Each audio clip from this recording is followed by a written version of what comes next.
नमस्कार. आज आपण बोलणार आहोत एक अतिशय सामान्य पण महत्त्वाच्या विषयावर, तो म्हणजे व्हाईट डिस्चार्ज.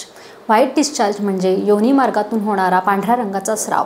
हा स्राव जेव्हा कमी प्रमाणात असतो तेव्हा योनी मार्ग स्वच्छ करतो, पण जेव्हा हा स्राव चिकट, दुर्गंधीयुक्त किंवा जास्त प्रमाणात वारंवार होऊ लागतो तेव्हा तो पॅथॉलॉजिकल म्हणजे एक आजार समजावा. आयुर्वेद सांगतो की हा जो व्हाईट डिस्चार्ज हा प्रकार आहे हा कफदोष आणि वातदुष्टी यामुळे होणारा आहे.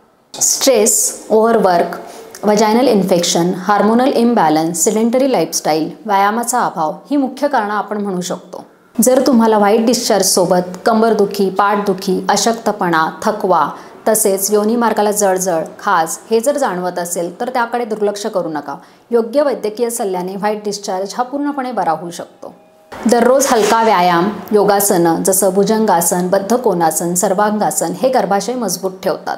त्रिफळा काढा जर योनीमार्ग धुण्यासाठी वापरला तर इन्फेक्शनचे चान्सेस खूप कमी होतात. तसेच धणे, बडीशोप याचा काढा भुकेल्या पोटी पिला तर फायदा होऊ शकतो.